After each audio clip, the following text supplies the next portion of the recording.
Hello दोस्तों, welcome to our channel Srishti classes. आपका जुड़ने के लिए बहुत बहुत धन्यवाद। जय श्री राम।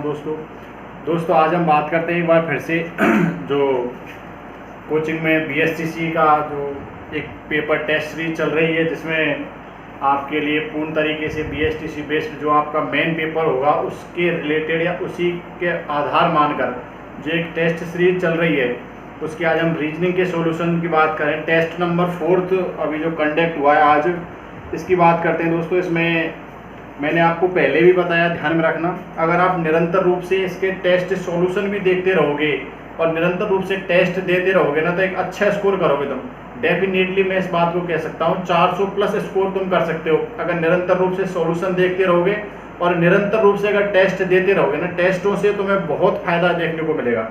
तो चलो आपका टाइम बर्बाद किए बिना मैं आज सीरीज चालू करता हूँ। इसमें टेस्ट पेपर नंबर 4 की बात कर रहा हूँ मैं, जो आज कंडक्ट हुआ है 16 तारीख को।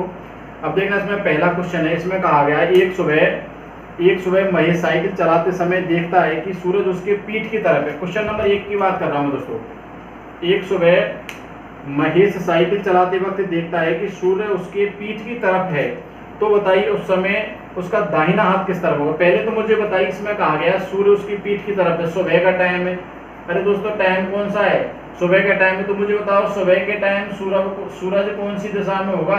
अरे सूरज कौन सी दिशा में होगा? पूरब में होगा कि नहीं होगा?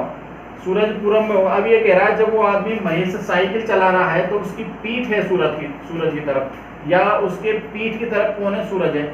तो कहीं ना कहीं ये आदमी इस प्रकार से साइकिल चला रहा है तो इसकी पीठ की तरह, ये कौन है? इसकी पीठ है। तो दोस्तों इसकी पीठ की तरफ, पूरब की तरफ। तो मुझे बताओ इसका मुंह किस दिशा में होगा? इसका मुंह कौन सी दिशा में होगा? फिर पश्चिम में होगा। अरे पीठ की तरफ सूरज है तो मुंह किस दिशा में होगा? पश्चिम में। अब हमसे प्रश्न में ये पूछा जा रहा है, तो बताइए इसका दाहिना हाथ किधर है। अब मुझे बताओ दोस्तों, अगर इसका मुंह पश्चिम की ओर है तो इसका दाहिना हाथ इधर ही तो होगा। अरे इसका दाहिना हाथ इधर होगा और बायां हाथ इधर होगा। तो मुझे दायां हाथ इधर होगा, तो ये दिशा कौन सी है? उत्तर दिशा है। अगर सूरज उसके पीठ की तरफ है, सुबह का टाइम है, तो दोस्तों मोहन का जो दाहिना हाथ है वो कौन सी दिशा में होगा? उत्तर दिशा में होगा। तो पहले में ऑप्शन नंबर ए करेक्ट है। इसके बाद बात करते हैं दोस्तों क्वेश्चन नंबर 2 की। क्वेश्चन नंबर 2 में कह रहा है, एक औरत का परिचय देते हुए एक व्यक्ति ने कहा। अरे एक व्यक्ति क्या कह रहा है? एक औरत का परिचय दे रहा है। किसका परिचय दे रहा है? एक औरत का परिचय देते हुए कह रहा है, वह मेरे पुत्र, मतलब इस व्यक्ति का कोई पुत्र है, मेरे पुत्र की दादी। इस पुत्र की कौन है? दादी है। बेसिकली ये जो दादी है इसकी माँ होगी कि नहीं होगी? इस व्यक्ति की माँ होगी, ठीक है। इसके बाद दादी की इकलौती बहू। अरे दादी की इकलौती कौन है? ये बहू है। ये कौन है दोस्तों? बहू है। अब मुझे बताओ, बहू है तो मतलब इसकी पत्नी हुई। बहू की सास, इसकी सास कौन है? यही है, ठीक है। अरे बहू की सास ही तो होती है। इसके बाद बात करें हम बहू की सास की समधन। अरे इसकी समधन है ये औरत, इसकी सास की समधन, मतलब ये बहू की कौन है? ये दोस्तों माँ है कि नहीं है? अरे माँ है ना बहू की। फिर इसके बाद कह रहा है, तो बताओ उस व्यक्ति का समधन है। ये इस व्यक्ति ने कहा कि जो ये औरत है ना, ये मेरे पुत्र की दादी की इकलौती बहू की सास, इकलौती बहू की सास की कौन है? समधन है। की कौन है? समधन है। और फिर इसमें ये कहा, तो बताइए व्यक्ति उस औरत के पुत्र से, तो ये व्यक्ति इस औरत का कोई पुत्र है, इस औरत के पुत्र से। अब मुझे बताओ, ये इसकी जो पत्नी है इस औरत की क्या है? इसकी पत्नी इस औरत की क्या है? पुत्री है ना। अब ये इसका पुत्र है, तो मुझे बताओ ये भाई बहन हुए ना। तो मुझे बताओ दोस्तों, हमसे ये पूछा है इस पुत्र से, ये व्यक्ति, मैंने पिछली क्लास में आपको बताया था, जिस व्यक्ति से पूछा जाए ना उस व्यक्ति से एरो लगा दिया करो। तो इस पुत्र से इस व्यक्ति का क्या संबंध है? अरे ये भाई बहन है ना, ये भाई बहन है, तो अपनी बहन के पति को कौन बोलते हैं? बहनों ही बोलते हैं ना। तो ये इसकी बहन का पति है। अरे इस पुत्र की बहन कौन है? ये। और इसका पति कौन है? ये व्यक्ति। तो मुझे बताओ उस व्यक्ति का उस औरत के पुत्र से क्या संबंध है? बहनोई का। अरे बहनोई बोलो या जीजा बोलो, एक ही संबंध कहा जाएगा, ठीक है। तो इसमें option number D, question number 2 में ऑप्शन नंबर। दोस्तों एक बात ध्यान में रख लेना, मैं यहाँ पर केवल आपको प्रश्नों के उत्तर टिक नहीं करवाऊंगा, एक एक प्रश्न का सेल्फ एनालिसिस, मतलब ढंग से एनालिसिस करेंगे हम। एक एक प्रश्न को हम पूरी डिटेल से समझेंगे यहाँ पर। जिससे क्या है आपके एकदम तैयारी का पीक पॉइंट चल रहा है, आपको हर चीजें एकदम डेस्क्राइब तरीके से समझ में आनी चाहिए। तो आप लगातार क्लास से जुड़े रहा करो, ये नहीं कि क्लास को स्किप करके देखो, निरंतर रूप से क्लास से जुड़ा रहा करो। इसके बाद बात करते हैं दोस्तों क्वेश्चन नंबर 3 की। ये अच्छा क्वेश्चन है। इसमें कहा गया है उत्तर की ओर मुख किए हुए 40 व्यक्तियों की एक पंक्ति है। ठीक है, चलो कोई बात नहीं, उत्तर की तरफ मुंह कर रखे और 40 व्यक्तियों की एक, इस पंक्ति में कितने व्यक्ति हैं? 40 व्यक्ति है। ठीक है, इसके बाद कहा गया है 40 व्यक्तियों की एक पंक्ति है। ठीक है, कैलाश सोनाली के बाईं ओर छठा है। अरे यहाँ पर सोनाली मान लो, यहाँ पर कौन है दोस्तों? इस पंक्ति में कहीं ना कहीं सोनाली है और इसके बाईं ओर, अब देखो इनके मुंह उत्तर की तरफ है, तो इस सोनाली का बायां किधर होगा? इधर होगा। इसके बाईं ओर छठवें पर कौन है? ये इस व्यक्ति को मान लेता हूं मैं, बाईं ओर छठवें पर कौन है? कैलाश है। ठीक है, बाईं ओर छठवें पर कैलाश है। ठीक है, यदि सोनाली पंक्ति में बाईं ओर से 30वां स्थान है, अरे यदि पंक्ति में सोनाली का बाईं ओर से 30वां स्थान है, सोनाली का बाईं ओर से 30वां स्थान है, तो बताओ दाईं, हाँ ठीक है। इसके बाद पूछा है इसमें कैलाश का दाईं ओर से पूछा है। अब मुझे बताओ यदि सोनाली का बाईं ओर से 30वां स्थान है तो इससे 6 स्थान बाएं, मतलब 6 स्थान पीछे आएंगे। तो मुझे बताओ कैलाश का बाईं ओर से कौन सा स्थान रहेगा? 30 में से 6 घटा दो तो 24वां रहेगा कि नहीं रहेगा? कैलाश का बाईं ओर से कौन सा स्थान हो गया? 24वां हो गया। अब ये थोड़ा सा एरो मैंने इधर की तरफ लगा दिया, उससे कोई फर्क नहीं पड़ेगा, तुम तो केवल ये समझो कैलाश का बाईं ओर से कौन सा रह गया? 24वां। अब मुझे बताओ पूछा है कैलाश का दाईं ओर से कौन सा स्थान है। अरे तुमको इस प्रकार की सिचुएशन आ जाए, दाईं ओर से स्थिति दे दे और बाईं ओर से स्थिति दे दे, तो हम अगर टोटल निकाल देते तो क्या करते थे? -1 से क्या निकलता था दोस्तों? कुल निकलता था। अब देखना यहाँ पर हमारे पास बाईं ओर से स्थिति कौन सी दी है? 24 दी है, दाईं ओर से पूछा है। ठीक है, इसके बाद -1 और कुल कितने छात्र हैं हमारे पास? 40 छात्र हैं। इसके बाद देखो यहाँ से निकालेंगे तो क्वेश्चन वाचक बराबर ये, इसमें से 23 40 में से घटाया तो 17 निकला। मतलब इसकी कैलाश की दाईं ओर से कौन सी स्थिति है? 17वें नंबर पर बैठा हुआ है। आया कि नहीं आया समझ में? कैलाश दाईं ओर से 17वें नंबर। ठीक है, ऑप्शन नंबर ए करेक्ट है, ऑप्शन नंबर ए 17वां। इसके बाद बात करें दोस्तों क्वेश्चन नंबर 4 की। क्वेश्चन नंबर 4 में कहा है एक घड़ी 1 बजे 1 बार, अरे 1 बजे कितनी बार बजती है? 1 बजे 2 बार, सॉरी 1 बजे 2 बार, 2 बजे 4 बार, 2 बजे कितनी बार? 4 बार, 3 बजे 6 बार। ठीक है, 3 बजे 6 बार, आगे भी इसी प्रकार समय से दुगना बार बजती है। तो बताइए दिन में कुल कितनी बार बजेगी? डैश डैश डैश, ऐसे 12 बजे कितनी बार? समय से दुगना मतलब 24 बार, ऐसे ही समय निकलता जाएगा। अब हमसे पूछा है एक दिन में, एक दिन का मतलब क्या होता है मुझे बताओ? 24 दिन, मतलब इसमें दिन और 24 घंटे, सॉरी 24 घंटे। इसमें दोस्तों दिन और रात दोनों ही चीजें आती है, दिन भी आएगा और रात भी आएगी। अब देखना मतलब 24 घंटे की बात करिए तो कितनी बार बजेगी ये पूछा ना। यदि हम पहले इन 12 घंटों का काउंट कर लें, इसके बाद तो फिर से 12 के बाद फिर से क्या आएगा दोस्तों? 1 आएगा, फिर 1 के बाद 2। मतलब यदि हम पहले इस 12 के समूह का काउंट कर लें तो इन 12 का जोड़ना पड़ेगा कि नहीं जोड़ना पड़ेगा? जो भी आएगा इसमें जोड़ना पड़ेगा। तो या तो हम ऐसे जोड़ें, इसके बाद 8, इसके बाद 10 डैश डैश डैश, इसके बाद ऐसे 24 तक का योग करें। अरे या तो इनको जोड़ लेना 12 घंटे के लिए, या हमने पिछली क्लास में एक चीज पढ़ी थी, अगर मैं यहाँ से 2 कॉमन ले लेता हूँ, इसमें से 2 कॉमन ले लिया तो ये 1 बचा। अरे 2 का 1 इसमें से बाहर निकाल लिया तो 1 बचा, यहाँ से 2 बाहर निकाला तो 2, यहाँ से बाहर निकाला तो 3। इस प्रकार से हमने कॉमन ले लिए तो 4 डैश डैश डैश, यहाँ पर 12 बचा। अब हमें प्रथम, हमने पूछा था n प्राकृतिक संख्याओं का योग पढ़ा था ना, प्रथम n प्राकृतिक संख्याओं का योग, मैंने क्या बताया था? n इंटू n प्लस 1/, क्या होता है? 2 होता है। अब देखो 12 तक की संख्याओं का योग करना है तो 12, इसके बाद 12 प्लस 1 13/2 आया कि नहीं आया? अब देखो 2 पहले से मैंने कॉमन रेखा तो 2 को भी मैं यहाँ पर गुना कर देता हूँ। अब देखना 2 से 2 कट गया। अब 13 को 12 से गुना करो, 156 आएगा। 13 दूना 26, 13 एकम 13 और 2 15, तो कितना आया? 156। अब दोस्तों ये केवल 12 घंटे का योग आया है। कितने का आया? ये केवल 12 घंटे का योग कितना है? 156। जबकि हमको कहा जा रहा है 24 घंटे मतलब एक दिन, तो 24 घंटे के लिए इसको दोगुना कर देना। ये कितना होगा? 6 दूनी 12, ये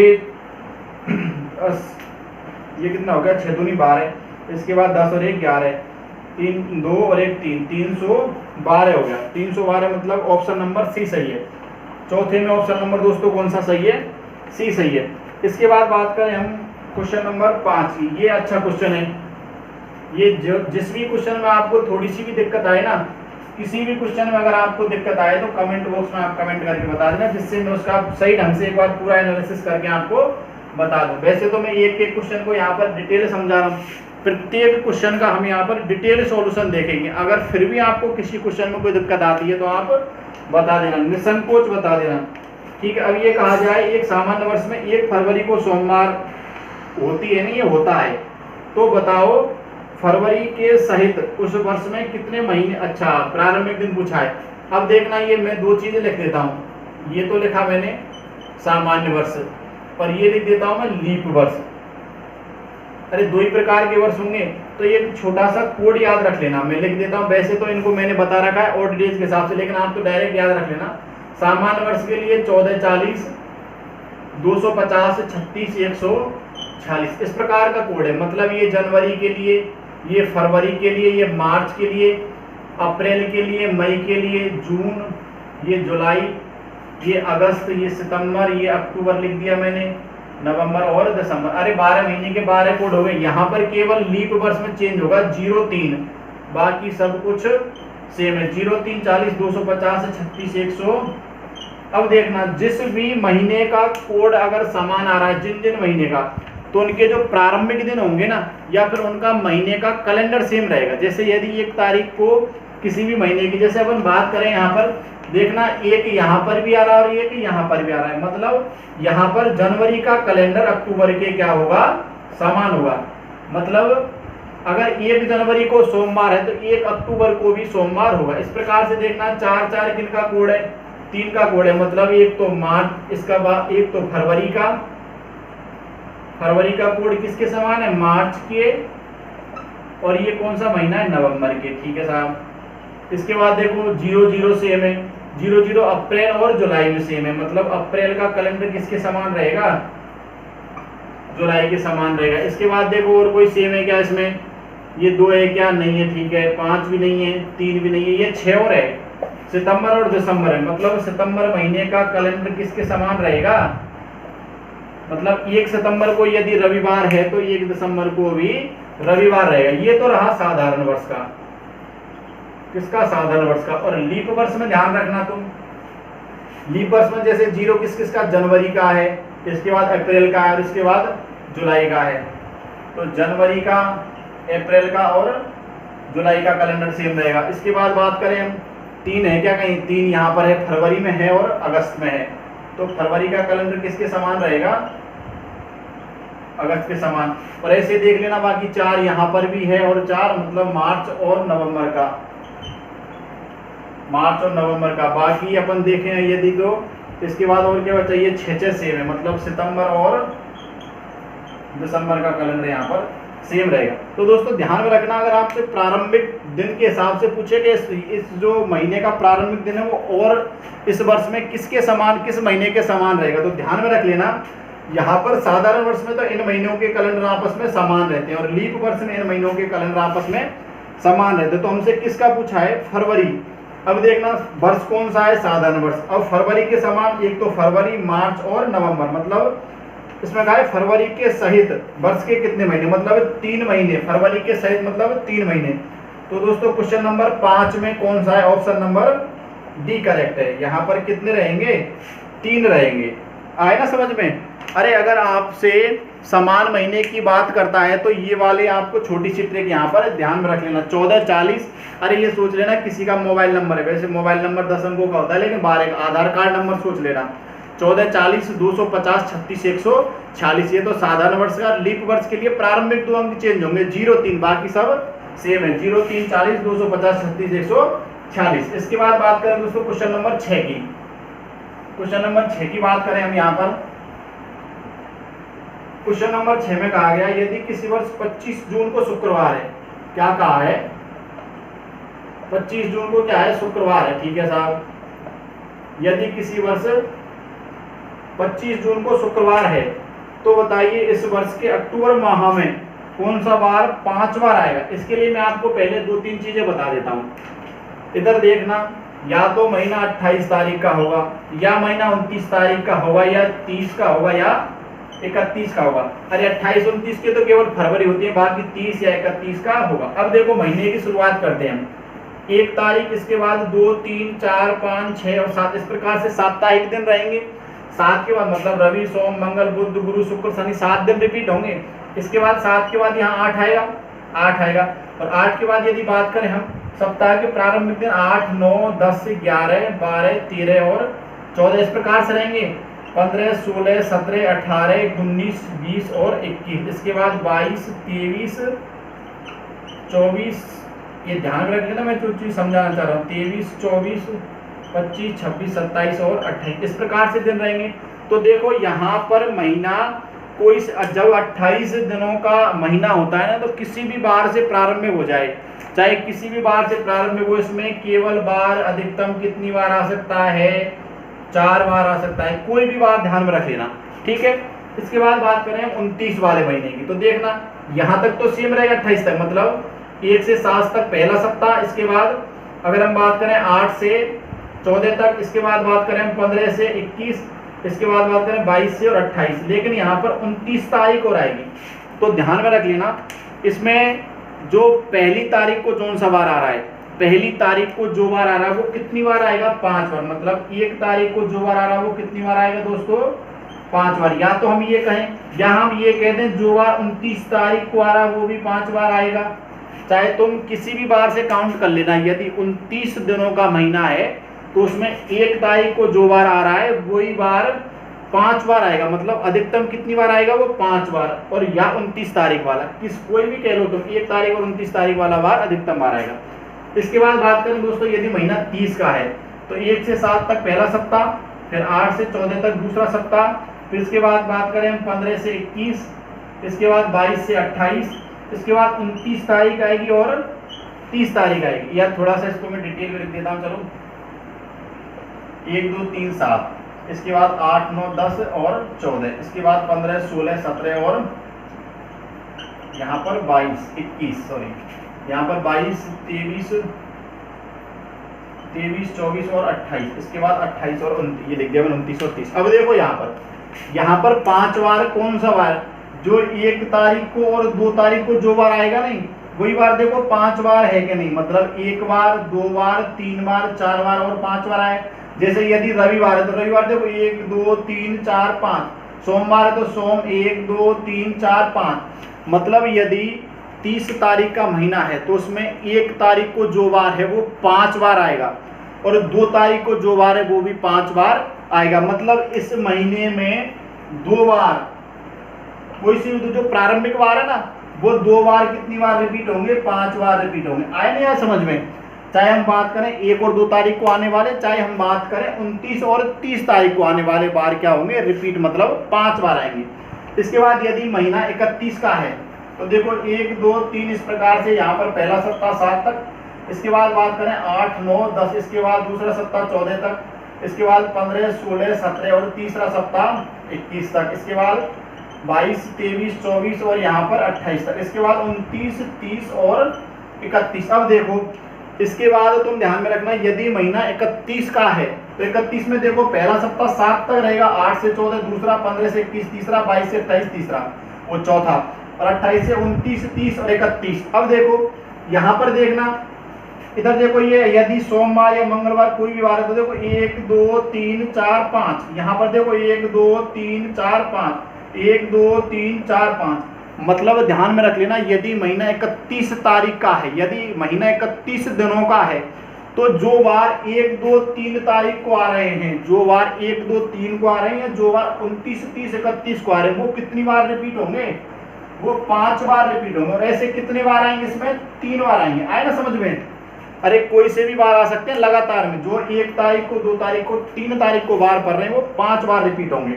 अब देखना यहाँ पर क्वेश्चन की बात करें आगे ना समझ में, 28 पर 4 बार आएगा, 29 पर 1 बार रिपीट होगा 5 बार, और 30 पर 2 बार रिपीट होंगे 5 बार, और 31 पर 3 बार रिपीट होंगे 5 बार। अब देखो यहाँ पर बात करें हम, अब यहाँ पर प्रश्न को समझना, प्रश्न में क्या कहा गया है। प्रश्न को देखना भाई, यहाँ पर प्रश्न में कहा गया है यदि 25 जून को शुक्रवार है तो इसी महीने अक्टूबर में कौन सा वार 5 बार है। अब देखो अक्टूबर कितने दिन का है, 31 दिन का है। तो मुझे बताओ यदि मैं 1 तारीख वाला वार निकाल लूं तो देखना 1 तारीख वाला वार भी 5 बार आएगा, यदि मैं 2 तारीख वाला तो वो भी 5 बार, यदि 3 तारीख वाला निकाल दूं वो भी 5 बार आएगा। तो बात करें हम यदि 25 जून को शुक्रवार है तो हमें 1 अक्टूबर का वार निकालना है। किसका निकालना है? 1 अक्टूबर को कौन सा बार होगा। अब देखो बार जब एक वर्ष की बात करें, एक ही वर्ष में महीने से महीने पकड़ जाते हैं तो कैसे करते हैं। यहाँ पर देखो 25 जून से कहाँ जाना है, 1 अक्टूबर का बार निकालना है। तो मुझे बताओ 1 अक्टूबर से 25 जून से 1 अक्टूबर तक कितने दिन होंगे, वो दिन काउंट करेंगे, इसके बाद हम बार निकालेंगे। तो देखो दिन अपन या तो महीनों के हिसाब से निकालें तो कैसे निकालें, 25 जून से 1 अक्टूबर तक चलना। तो मुझे बताओ जून में और कितने दिन शेष बचे, जून 30 का होता है, जून में बचे 5। इसके बाद बात करें जून के बाद जुलाई, इसके बाद आएगी जून के बाद कौन सी आएगी, जुलाई। जुलाई में होते हैं 31 दिन। इसके बाद अगस्त में होते हैं 31 दिन। अगस्त के बाद सितंबर में होते हैं 30 दिन। और सितंबर के बाद अक्टूबर, जिसमें 1 तारीख को अपन को बाहर निकालना है। अब देखना यदि मैं इनको जोड़ता हूँ तो 5 6 7 8, ठीक है, 3 6 और 3 9, 98 निकला। मतलब 98 दिन अपन को आगे चलना है। शुक्रवार से या तो 98 दिन आगे चलो, या इनके मैं सप्ताह बनाता हूं तो कितने सप्ताह बने, 14 सप्ताह, 0 दिन शेष रहा, कोई भी दिन शेष नहीं बचा। तो मतलब यदि 25 जून को शुक्रवार है तो दोस्तों 1 अक्टूबर को भी कौन सा वार होगा, अरे शुक्रवार निकला ना 1 अक्टूबर को। या तो इस प्रकार से जोड़ने ना, या फिर तुम यहाँ से डायरेक्ट ओड डे, मतलब 5, यहाँ पर 3, यहाँ पर 3, यहाँ पर 2 और यहाँ पर 1, इस प्रकार से ओड डे, मतलब सप्ताह के दिनों को काट लेना यहीं पर। अब देखो 5 और 3 8, 1 दिन शेष बचा, ये 3 3 6 और 1 7, वो 3 और 2 5 और 1 6 और 1 7, मतलब टोटल कितना दिन शेष बचा यहाँ पर, 0 दिन। यहाँ पर भी 0 दिन, यहाँ पर भी। मतलब यदि चाहे ऐसे करो चाहे ऐसे करो, मतलब 1 अक्टूबर को कौन सा वार निकला, शुक्रवार निकला। अब देखना 5 बार की पूछा है तुमसे, तो 5 बार कौन सा आएगा, 1 तारीख वाला, 2 तारीख वाला और 3 तारीख वाला। अब मुझे बताओ 1 तारीख को कौन सा वार निकला यहाँ पर, शुक्रवार। तो 2 तारीख को कौन सा वार निकलेगा, शनिवार। और 3 तारीख को रविवार। तो ध्यान में रख लेना ये 3 बार होंगे अक्टूबर के जो 5 बार रिपीट होंगे। कितनी बार, 5 बार। देखो 1 तारीख वाला 5 बार, 2 तारीख वाला 5 बार और 3 तारीख वाला बार भी 5 बार रिपीट होगा। तो यहाँ पर बताओ 3 बार वो कौन कौन से हो गए, शुक्रवार, शनिवार और रविवार। अब देखना ऑप्शन में आपके लिए कौन सा दे रखा है, शनिवार दे रखा है। तो यहाँ पर क्वेश्चन नंबर 6 में कौन सा है, ऑप्शन नंबर सी करेक्ट है। क्वेश्चन नंबर 6 में कौन सा है, ऑप्शन नंबर सी करेक्ट है, ठीक है। इसके बाद बात करें क्वेश्चन नंबर 7 की। क्वेश्चन नंबर 7 को देखना एक बार। क्वेश्चन नंबर 7 में दोस्तों निम्न में से भिन्न पूछा है। तो इसमें 4 विकल्प हैं। अब देखना इसमें 3 तो राजधानी है और 1 राज्य है।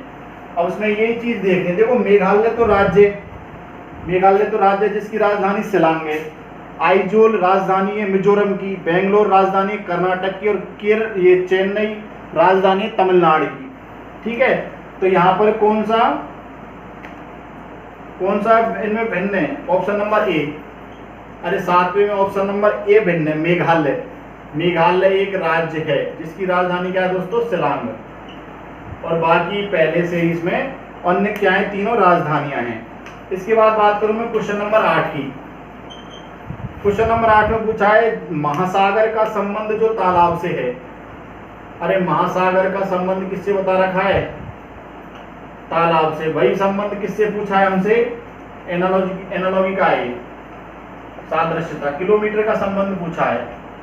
अब देखना महासागर एक बड़ा विस्तृत रूप है। अरे महासागर एक बड़ा विस्तृत, बहुत विशालकाय रूप है, पानी का इकट्ठा हुआ बहुत बड़ा समूह। और ये तालाब क्या है, एक उसका छोटा सा अंश मात्र है। ऐसे मुझे बताओ किलोमीटर, यदि हम विस्तृत समूह ले तो इसका किलोमीटर का एक अंश मात्र क्या होगा। अब देख लेना, मतलब महासागर की सबसे छोटी इकाई क्या है, तालाब है। ऐसे ही मुझे बताओ किलोमीटर अगर हम ले तो इसकी सबसे छोटी इकाई इनमें से ऑप्शन में से क्या हो सकती है, सेंटीमीटर है क्या, डेसीमीटर है क्या, मिलीमीटर है क्या, मीटर है क्या। देखो अरे 1 किलोमीटर में कितने होते हैं, 1000 मीटर होते हैं, ठीक है, मतलब मिलीमीटर नहीं है। इसके बाद देखो 1 मीटर में 100 सेंटीमीटर होते हैं। और एक अगर बात करें हम दोस्तों 1 डेसीमीटर की, 1 डेसीमीटर में 10 सेंटीमीटर होते हैं। और यदि मैं बात करूं मिलीमीटर की, तो ध्यान में रखना 1 सेंटीमीटर में 100 मिलीमीटर होते हैं, मतलब 100 mm। तो सबसे छोटी इकाई कौन सी हो गई? मिलीमीटर हो गई। सबसे छोटी इकाई कौन सी है? यहाँ पर मिलीमीटर है। तो दोस्तों यहाँ पर ऑप्शन नंबर सी है। किलोमीटर का संबंध किससे निकालेंगे हम? मिली। अरे किलोमीटर का छोटा रूप यहाँ पर कौन दे रखा है, या किलोमीटर का अंश मात्र ले तो क्या है वो? मिलीमीटर है, आए ना। तो यहाँ पर ऑप्शन नंबर सी करेक्ट है। तो इसमें क्वेश्चन नंबर 8 में ऑप्शन नंबर सी। इसके बाद बात करें हम क्वेश्चन नंबर 9 की। क्वेश्चन नंबर 9 में पूछा है, यदि अंग्रेजी वर्णमाला में बाईं ओर से 11वें अक्षर, अंग्रेजी वर्णमाला में बाईं ओर से 11वें अक्षर एवं, ये देखो क्या पूछा है, अंग्रेजी वर्णमाला में बाईं ओर से 11वें अक्षर व दाईं ओर से 6वें अक्षर के ठीक मध्य वाला। अरे ये ठीक मध्य वाला हमने पहले भी डिस्कस किया है।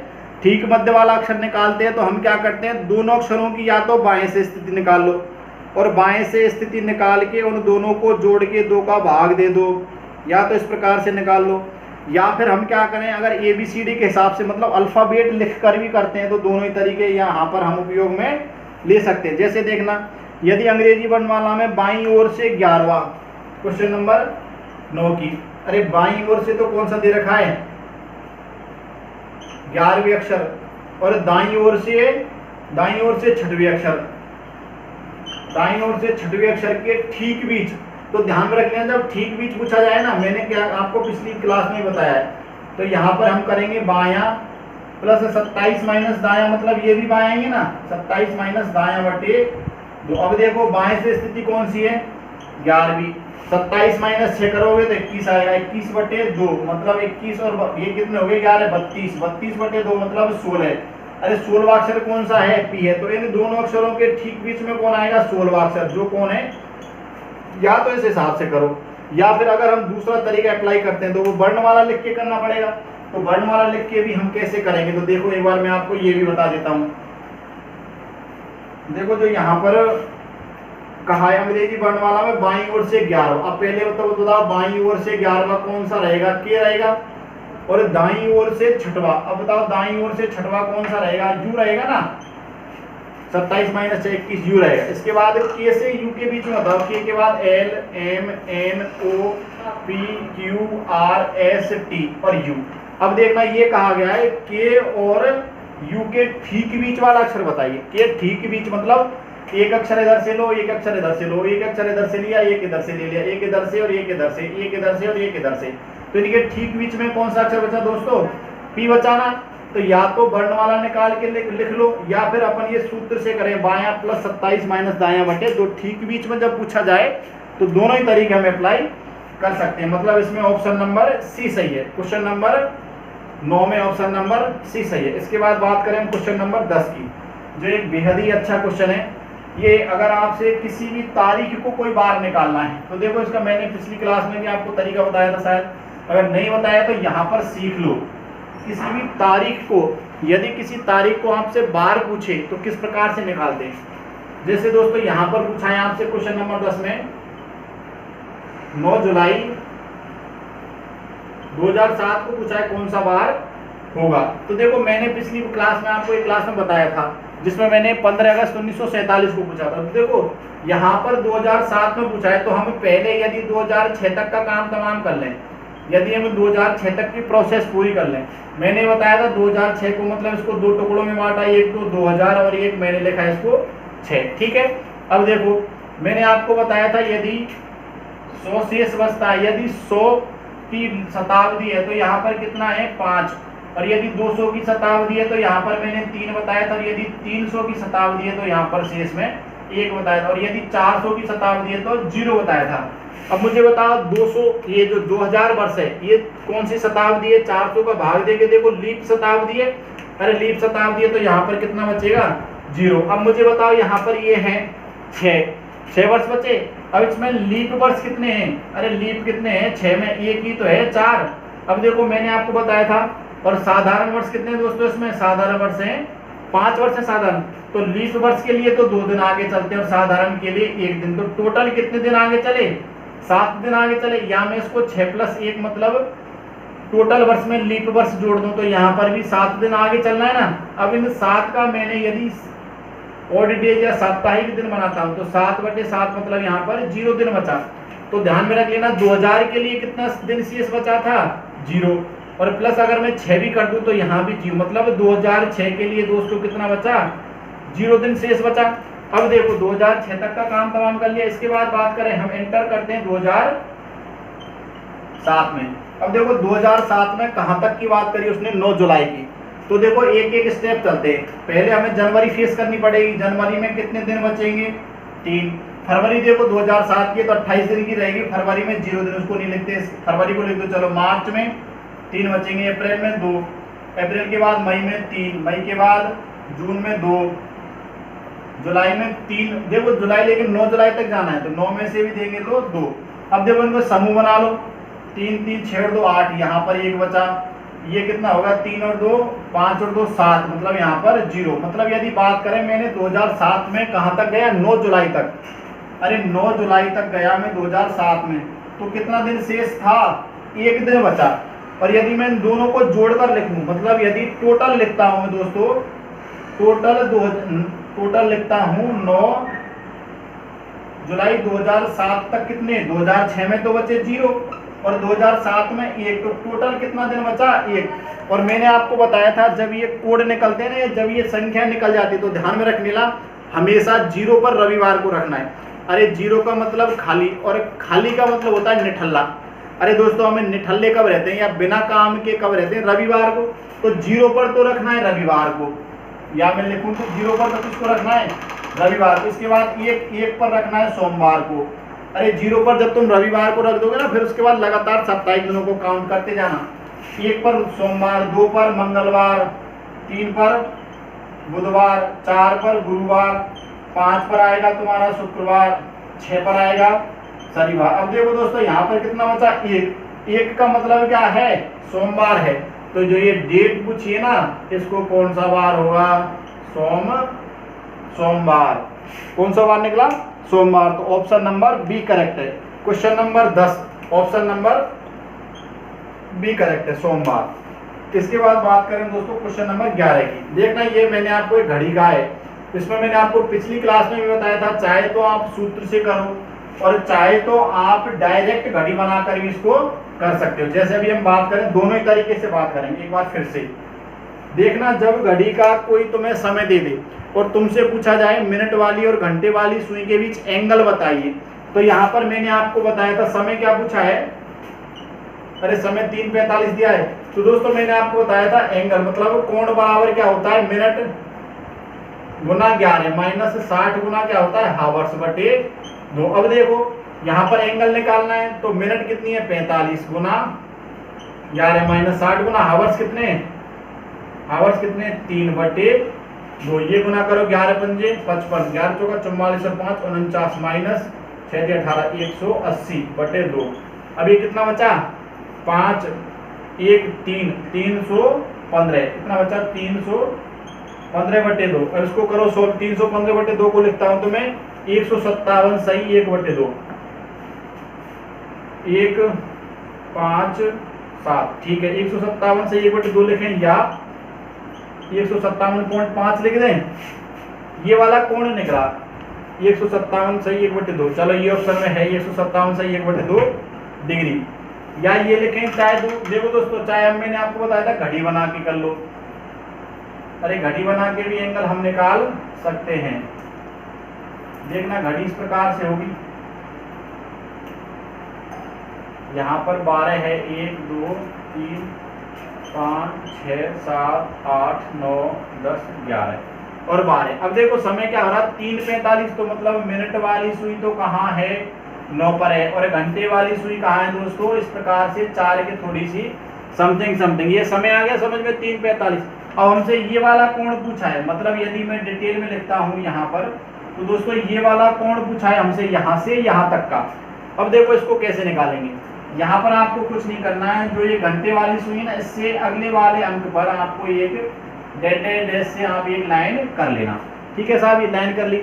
अब देखो यहाँ से इन भागों को गिन लेना, 1 भाग 2 भाग 3 भाग 4 भाग और 5 भाग। अब देखो एक जो बड़ा भाग होता है ना, या एक बड़ा खाना 30 डिग्री कोण कवर करता है। कितने डिग्री? 30 डिग्री कोण कवर करता है। तो देखो यदि मैं इस कोण की बात करूं तो देखो इसमें 4 से 5 30, 5 से 6 30, 6 से 7 30, 7 से 8 30 और 8 से 9 30। 30 डिग्री के कितने भाग हो गए? 5। अब देखो एक ये भाग बच गया छोटा सा, मतलब 4 से, और जो घंटे वाली सुई ना उसका पोर्शन बच गया। अब देखो घंटे वाली सुई ने, यदि मैं घंटे वाली सुई को 3 पर मान के चलता, 3 पर मान के चलता तो दोस्तों इसने जो घंटे वाली सुई 3 पर है। अब देखना ये 45 मिनट चली है, घंटे वाली सुई 45 मिनट चली। तो ध्यान में रखना घंटे वाली सुई 1 मिनट में आधे डिग्री का एंगल कवर करती है। तो यदि वे 45 मिनट चली है तो इसने 22.5 डिग्री का एंगल कवर किया है कि नहीं किया? मतलब यदि ये 3 से और 45 मिनट चली है तो इसने ये वाला कोण कितने डिग्री का कवर कर लिया? 22.5 डिग्री का कोण कवर कर लिया। अब मुझे बताइए पूरा एंगल, यदि मैं टोटल एंगल की 3 से 4 के बीच बात करूं तो ये टोटल एंगल कितना है दोस्तों? 30 डिग्री होता है। इसने 22.5 डिग्री कवर कर लिया। तो ये जो बचा एंगल है 30 माइनस 22.5 होगा कि नहीं होगा? 30 माइनस 22.5 निकाले तो दोस्तों ये कितना है? 7.5 डिग्री। अब देखना ये तो 150 डिग्री हो गया यहाँ तक, और ये 7 डिग्री, और मतलब यदि मैं बात करूँ तो 150 प्लस 7.5 तो मतलब 157 सही 2 डिग्री का कोण बढ़ेगा। तो चाहे तो आप घड़ी बनाकर कर लो, चाहे तो आप सूत्र से कर लो, जो आपको तरीका बेस्ट लगे जिससे आप कर सकते हो। तो यहाँ पर अगर मैं बात करूँ क्वेश्चन नंबर 11 की, तो क्वेश्चन नंबर 11 में दोस्तों क्या सही है? क्वेश्चन नंबर 11 में ऑप्शन नंबर सी 157 या 157 सही 1/2 डिग्री का कोण इन दोनों के बीच में बनेगा। इसके बाद बात करें क्वेश्चन नंबर 12 की। बेहद आसान से क्वेश्चन दिए मैंने। देखो क्वेश्चन नंबर 12 में कुछ नहीं है, ये अंडर रूट में इनके नंबर दे रखे हैं। जैसे देखो अंडर रूट में 1 6 9 169 का 13 होता है, तो 13 का मतलब m दे रखा है।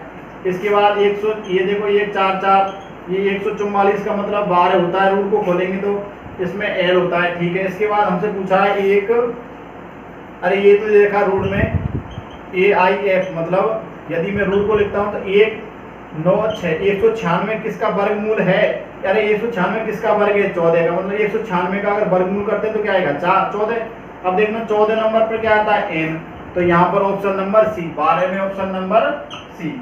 इसके बाद बात करें क्वेश्चन नंबर 13 की। क्वेश्चन नंबर 13 में देखना पहली संख्या किस 8 का क्यूब है, दूसरी संख्या 25 का वर्ग है, तीसरे ऑप्शन में दे रखा है वो 36 का, मतलब 1296 दे रखा है वो 36 का वर्ग है, और 2401 दे रखा है वो 49 का वर्ग है।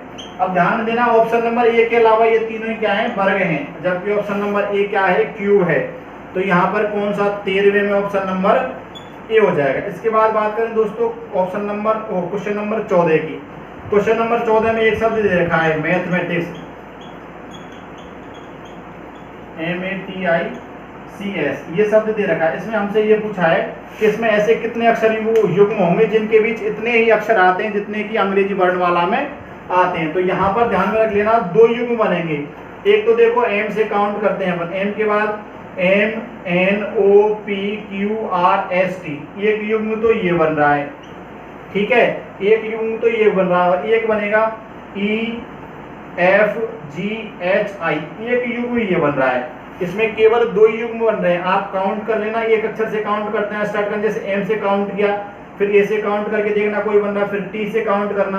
तो यहाँ पर दोस्तों केवल 2 युग्म बन रहे हैं, एक तो M और T का, एक E और I का। तो कितने युग्म बन रहे हैं? 2। तो यहाँ पर ऑप्शन नंबर बी करेक्ट है। क्वेश्चन नंबर 14 में ऑप्शन नंबर बी करेक्ट है। इसके बाद क्वेश्चन नंबर 15 देखना। क्वेश्चन नंबर 15 अच्छा है, वर्गीकरण का है, लेकिन अच्छा क्वेश्चन है। देखो क्वेश्चन नंबर 15 की बात करते हैं। एक क्वेश्चन चुनिंदा है, तो इसमें प्रत्येक क्वेश्चन आपके एग्जाम को ध्यान में रख के लिया गया है। तो आप बिल्कुल ध्यान में रख लेना, एकदम ये सोच लो एग्जाम पैटर्न पर आपका जो है पेपर कंडक्ट करवाए जा रहे हैं। अब देखो इसमें शब्द दिए हुए हैं, अध्याय, शब्द, अक्षर, वाक्यांश, अनुच्छेद और वाक्य, और हमको कहा है सार्थक क्रम में व्यवस्थित कीजिए। तो देखो अगर हम सार्थक क्रम में इनको व्यवस्थित करें तो सबसे पहले तो अक्षर आएगा, सबसे पहले अक्षर आएगा। अक्षरों से मिलकर क्या बनता है? शब्द बनता है, ठीक है साहब। शब्द से मिलकर फिर इसके बाद वाक्यांश। अरे वाक्यों का छोटा छोटा अंश या शब्दों से मिलकर एक जो समूह सा बनता है उसको क्या बोलते हैं? वाक्यांश बोलते हैं। और जो वाक्यांश से मिलकर मतलब छोटे छोटे वाक्यों के भाग से मिलकर जो बनता है एक वाक्य बन जाता है टोटल। ठीक है, इसके बाद वाक्यांश से मिलकर क्या बना? वाक्य। और वाक्यों से मिलकर एक बनता है दोस्तों अनुच्छेद, या अनुच्छेद बोले या पैराग्राफ बोले। और अनुच्छेद या पैराग्राफ से मिलकर क्या बनता है? अध्याय बनता है। तो यहाँ पर पहले अक्षर मतलब 3 नंबर आएगा, इसके बाद शब्द मतलब 2 नंबर आएगा, वाक्यांश मतलब 4 नंबर आएगा, और इसके बाद वाक्य, वाक्य मतलब दोस्तों 4 नंबर, सॉरी वाक्य किस पर है? 6 नंबर पर। ठीक है, 6 नंबर आएगा। इसके बाद अनुच्छेद, अनुच्छेद 5 नंबर आएगा, और अध्याय 1 नंबर आएगा। तो यहाँ पर सार्थक क्रम क्या रहेगा? 3 2 4 6 5 1। कौन सा ऑप्शन है? ऑप्शन नंबर सी। 15 में ऑप्शन नंबर सी करेक्ट है। इसके बाद बात करें दोस्तों क्वेश्चन नंबर 16 की। अब देखो क्वेश्चन नंबर 16 में तुम अगर देखोगे ना तो यहाँ पर क्वेश्चन नंबर 16 एक बिल्कुल इजीएस्ट क्वेश्चन है, मतलब बिल्कुल सरल है। इसमें कुछ नहीं करना है आपको, प्रत्येक अक्षर का एक निश्चित अक्षर से कोड दे रखा है। अब देखो जैसे रेखा का NOPS ये दे रखा है T, तो देखो इन अक्षरों के उल्टे सीधे अक्षरों का कोई मतलब नहीं है। यहाँ पर केवल जैसे R का N से संबंध है, ऐसे हमको केवल इसमें प्रश्न में ये चीज देखनी है, हमसे यहाँ पर सेम का पूछा है। अब देखो S वाले अक्षर को कौन सा कोड डिफाइन कर रहा है? तो अगर हम देखें तो S कोड को दोस्तों H डिफाइन करता है। कौन सा? या S का कोड क्या है? H है। और H का कोड क्या है दोस्तों? H का S है। ठीक है, H का S है। इसके बाद A का कोड क्या है? A का कोड है साहब तुम्हारे L है। A का कोड क्या है? T है, सॉरी A का कोड क्या है? T है। और आगे देखते हैं M का कोड क्या है दोस्तों? इसमें देखना रेशम में M का कोड Q है। M का कोड क्या है? Q है। दोनों ही अक्षरों में देख लिया करो M का कोड Q है। इसके बाद E का कोड क्या है? O है। E का कोड क्या है? O है। तो यहाँ पर HSTQO, HSTQO मतलब 16 में question option number C correct है। यहाँ पर तुमको बेसिक सा इसमें चीज देखनी है, एक एक शब्द का या एक एक अक्षर का एक निश्चित अक्षर से कोडिंग कर रखी है। इसके बाद बात करें दोस्तों क्वेश्चन नंबर 17 की। क्वेश्चन नंबर 17 में कहा गया है यदि पुलिस को शिक्षक कहा जाए, शिक्षक को राजनीतिक, राजनीतिक को डॉक्टर, इस प्रकार के जो क्वेश्चन होते हैं ना, इसमें तुम्हें पहले तो प्रश्न का भाव समझना, प्रश्न में क्या कह रहा है। अरे प्रश्न का उत्तर जानो, पहले तो क्या कह रहा है? विद्यालय में अध्ययन कार्य कौन कराता है? तो बताओ विद्यालय में अध्ययन कार्य कौन कराता है? शिक्षक कराता ना। अब देखो फिर शिक्षक की कोडिंग क्या है? शिक्षक को क्या कह रहा है? शिक्षक को क्या कह रहा है? राजनीतिज्ञ। तो यहाँ पर ऑप्शन नंबर क्वेश्चन नंबर 17 में शिक्षक को क्या कहते हैं? राजनीतिक। तो ऑप्शन नंबर डी करेक्ट है। इसके बाद क्वेश्चन नंबर 18 की बात करें।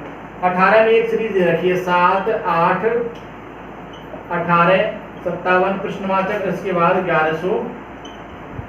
अब देखो यहाँ पर पूछा प्रश्नवाचक की जगह पर कौन सा अंक या कौन सा अक्षर आएगा या कौन सा अंक आएगा। अब देखो यहाँ पर देखना, ये जो दे रखा है ना, यहाँ पर 7 एकम 7 प्लस के 1, 7 एकम 7 प्लस 1 कितना हो गया? 8। इसके बाद देखो 8 दूना 16 प्लस 2, 8 दूना 16 प्लस 2 कितना हो गया? 18। यहाँ पर दूना प्लस 2, यहाँ पर 1 गुना प्लस 1, यहाँ पर दूना प्लस 2, यहाँ पर देखो 18 गुना 3, 18 3 57, 57 प्लस 3 क्या है?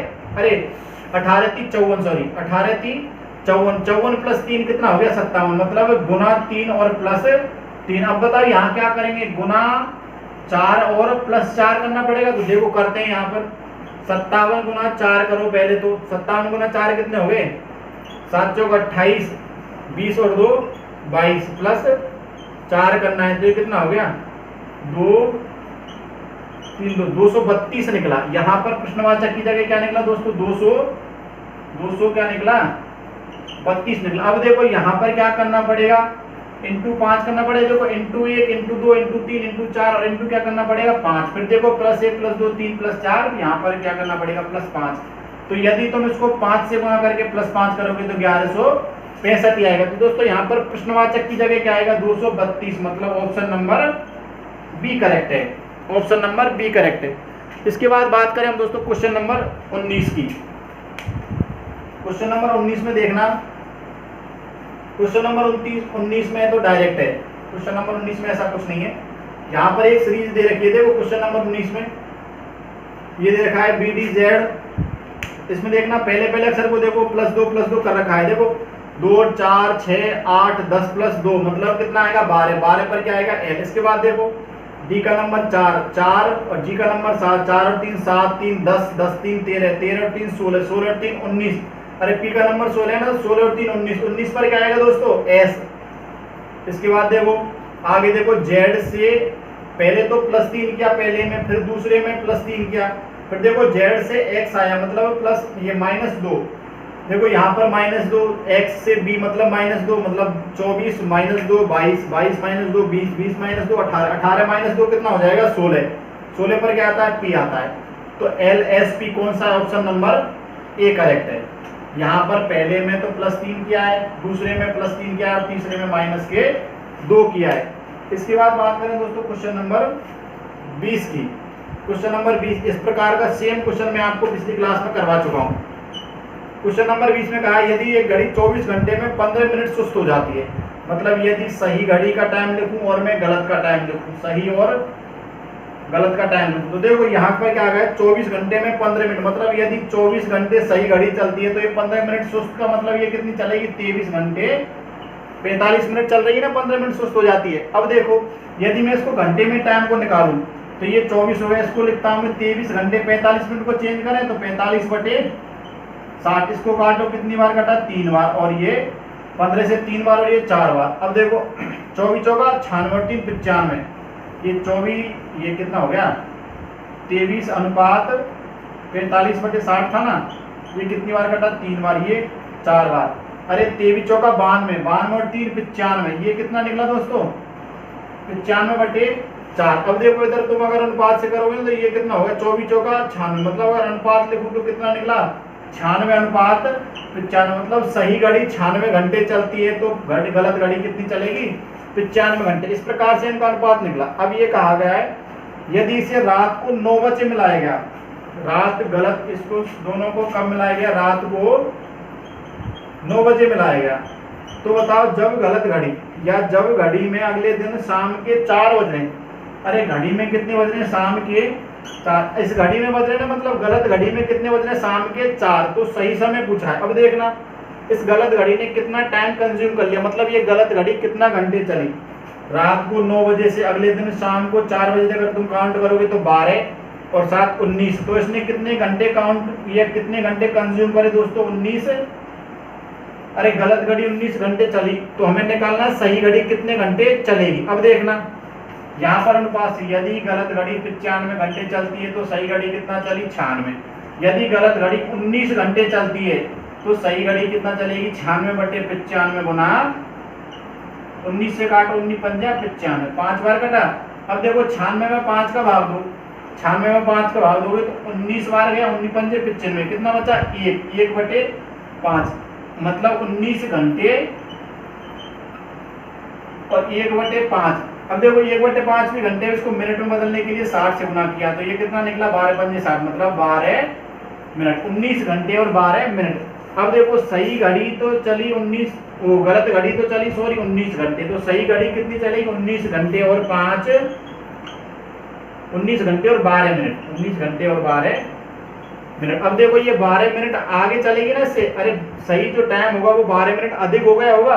तो मुझे बताओ यदि गलत घड़ी में शाम के 4 बज रहे हैं, अरे गलत घड़ी में शाम के कितने बज रहे हैं 4, तो ये 12 मिनट ज्यादा होगी, मतलब इसमें 4:12 का टाइम पूरा होगा। तो मतलब ऑप्शन क्वेश्चन नंबर 20 में ऑप्शन नंबर बी करेक्ट है। आया ना समझ में। इसके बाद बात करें दोस्तों क्वेश्चन नंबर 21 की। ये तुम्हारे लिए जो है एकदम बहुत अच्छे क्वेश्चनों का कलेक्शन लिया गया है। यहाँ पर एक प्रश्न है ना, एक प्रश्न तुम्हारी पूरी मानसिक योग्यता मतलब मेंटल एबिलिटी को एकदम मजबूत बनाने के लिए एकदम खोल के रख देगा दिमाग को, एक प्रश्न। अब देखना क्वेश्चन नंबर 21 की बात करें। क्वेश्चन नंबर 21 में कहा गया दोस्तों, क्वेश्चन नंबर 21 में कहा गया सोनू घर से चलना प्रारंभ कर 9 किलोमीटर दक्षिण में चलता है। अरे सोनू ने घर से चलना प्रारंभ किया, जैसे ये सोनू का क्या है घर से चलना प्रारंभ किया और 9 किलोमीटर कहाँ चला दोस्तों दक्षिण में चला। ठीक है साहब, 9 कितना चला किलोमीटर दक्षिण में चला। चलने के बाद चलने के बाद तत्पश्चात पूर्व में 3 किलोमीटर चलता है, ये पूर्व में चल गया साहब 3 किलोमीटर, ठीक है। इसके बाद फिर वह दक्षिण में मुड़कर 3 किलोमीटर चलता है, ये फिर से देखो दक्षिण में मुड़ गया 3 किलोमीटर चला, और फिर पश्चिम में मुड़कर 8 किलोमीटर चलता है, यहाँ से ये मुड़कर 8 किलोमीटर पश्चिम में चला, 8 किलोमीटर पश्चिम में चलकर विद्यालय पहुंच गया साहब। ये कितना चला? 8 किलोमीटर। और कहाँ पहुंच गया साहब? विद्यालय। विद्यालय पहुंच जाता है या विद्यालय पहुंचता है। तो सोनू के विद्यालय से उसके घर की न्यूनतम दूरी, अरे न्यूनतम दूरी मतलब इनके बीच की सीधी दूरी होती है ना, तो न्यूनतम दूरी बताइए और दिशा बताइए। अब देखो, अब न्यूनतम दूरी हमें निकालनी, तो ऐसे कैसे निकालेंगे? तो देखो यहाँ से मैं यदि इस वाली लाइन को मैं सीधा कर दूं तो हमारे सामने कुछ ना कुछ सहूलियत हो जाएगी। अब देखना, ये दूरी अगर 3 किलोमीटर है तो ये दूरी भी कितनी होगी? 3 किलोमीटर होगी। और अगर ये दूरी 3 किलोमीटर है तो दोस्तों ये दूरी भी कितनी हो जाएगी? 3 किलोमीटर। अब देखना, मुझे बताओ ये पूरी दूरी कितनी हो गई? अरे ये पूरी दूरी यहाँ से यहाँ तक कितनी हो गई? 12 किलोमीटर हो गई ना, 9 और 3 12। अब देखो ये कितनी हो गई? ये पूरी 8 थी और ये यहाँ से यहाँ तक 3 किलोमीटर है। तो दोस्तों मुझे बताओ ये दूरी कितना निकली? 5 किलोमीटर निकली कि नहीं निकली? और यहाँ पर 90 डिग्री का कोण है और 90 डिग्री के सामने वाली भुजा क्या होती है? कर्ण। तो मैंने आपको पहले ही बताया था, यहाँ पर पाइथागोरस प्रमेय लगेगी और पाइथागोरस प्रमेय कहती है कर्ण का स्क्वायर बराबर क्या होता है? आधार का स्क्वायर प्लस लंब का स्क्वायर। अब देखो कर्ण का स्क्वायर मतलब कर्ण निकालना है, लंब और आधार किसी को मान लो, 12 का स्क्वायर कितना हो जाएगा? 144 और 5 का स्क्वायर कितना हो जाएगा? 25। इसको जोड़ते हैं तो 169। अब यहाँ पर केवल कर्ण निकालना है, जो इसका रूट करना होगा। तो दोस्तों कर्ण बराबर कितना निकला यहाँ पर? 13 किलोमीटर। 13 निकला। तो यहाँ पर सीधी दूरी तो कितनी हो गई? 13 किलोमीटर। अरे सीधी दूरी तो कितनी हो गई? 13 किलोमीटर। 13 किलोमीटर। अब दिशा पूछा है यहाँ से ये दिशा पूछा है विद्यालय से। तो मैंने आपको बताया था जिस बिंदु से दिशा पूछी जाती है, आपको जिस बिंदु से दिशा पूछी जाए ना उसी बिंदु पर निर्देशित अक्ष बना देना। अरे विद्यालय से दिशा पूछी है ना, तो विद्यालय को निर्देशित अक्ष बना दिया।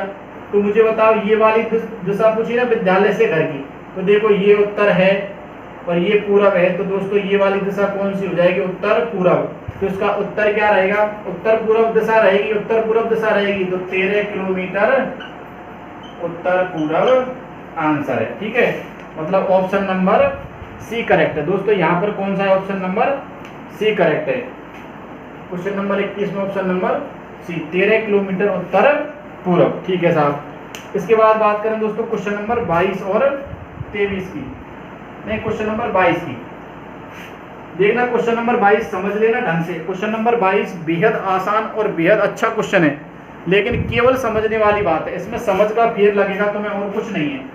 ये तो आगे ना समझ में। इसके बाद देखो क्वेश्चन नंबर 22 की बात करें। क्वेश्चन नंबर 22 क्या कहता है दोस्तों? एफ जो 3 व्यक्तियों से छोटा है, एफ है ना, इधर देखना, एक की तुलना एफ से करवा रहा है, लेकिन एफ के लिए कहा है जो 3 व्यक्तियों से छोटा है। एफ 3 व्यक्तियों से क्या है? पहला, दूसरा और तीसरा, इन 3 से क्या है? छोटा है, ठीक है साहब। यदि मैं अगर इस प्रकार से नहीं रखता हूं तो एफ 3 व्यक्तियों से क्या है? छोटा है। एफ जो 3 व्यक्तियों से छोटा है से लंबा है। अरे एफ से लंबा कौन है? ये कहीं ना कहीं इन जगहों पर होगा, ठीक है साहब। एफ से लंबा है। फिर इसमें कहा गया है सी डी से लंबा है। सी डी, डी जो सबसे लंबा है। अरे डी कहाँ है? सबसे लंबा मतलब लास्ट वाले नंबर पर आएगा।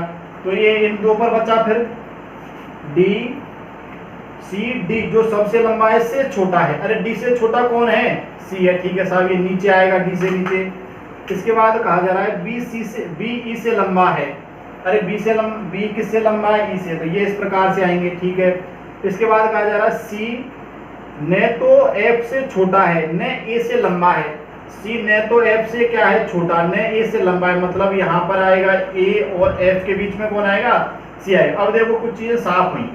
तो यहाँ पर सबसे लंबा कौन है? डी है। अब देखो एफ से बड़े कितने हो गए? 3 व्यक्ति। ए से छोटा कौन है? एफ। सी किससे छोटा है? डी से। इसके बाद बी और ई बचे, तो बी और ई इनसे नीचे ही आएंगे, ध्यान में रख लेना, क्योंकि एफ से बड़े केवल 3 व्यक्ति हैं। 1 2 3 का है ना, एफ जो 3 व्यक्तियों से छोटा है, तो ये दोनों व्यक्ति नीचे ही आएंगे।